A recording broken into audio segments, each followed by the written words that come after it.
The spring Baetis emergence is an exciting opportunity for fly anglers seeking a bit of respite from the winter narrative. Soft hackle flies can be one of the most effective ways of imitating Baetis when they emerge. The spring Baetis fly is too good for most early season fish to pass up, and should be in every angler's box once these bugs start to become more active. It starts with a size 18 nymph-style hook. The Daiichi 1560 is a really good option. Start some black UTC 70 Ultra thread on the hook and bring it back to above the smash barb.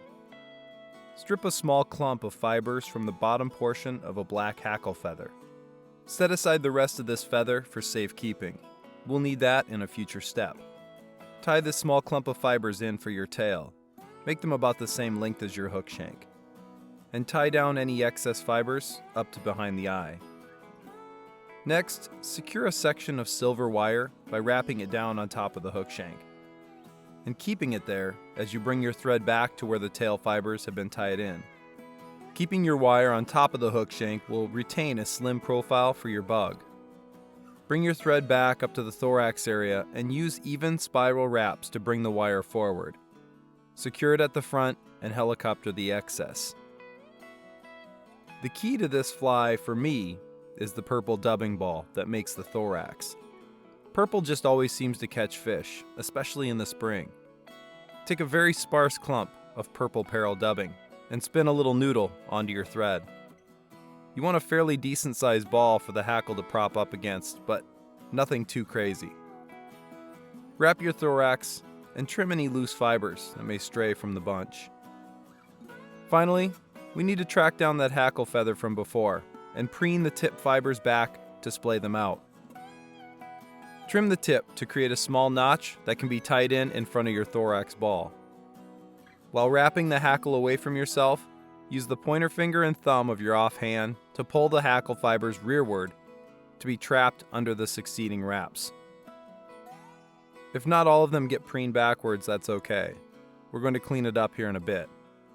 After 2 or 3 turns of hackle, make a few turns of thread over the top to secure the stem to the hook, and pull back any unruly renegade fibers that you can before trimming the excess stem piece and cleaning up your head with the scissors. You don't want it to get too bulky, but don't be afraid to build up this head a bit either.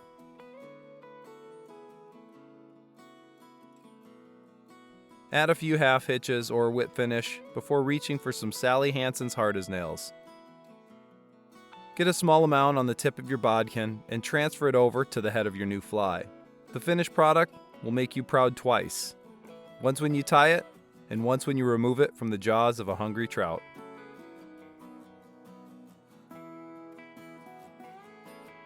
A few simple larva lace materials can come together to make a very effective Baetis Emerger. That's how we tie it. I hope it helps you catch a bunch of those Baetis eating browns and bows.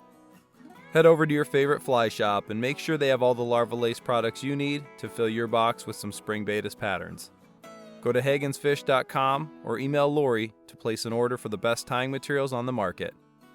They also have great vices, tools, and other gear that could bolster your tying kit. Check it out today. Fly Tying University is growing, and we need your help to make it even better. Come join the Facebook club for all fly tyers and join in on the conversation today. Larva Lace is a proud partner of Fish Stories. Record your fishing stories and save them for the future. Thanks for watching and being a part of the Larva Lace community of tyers. Here's to well-tied flies and tight lines.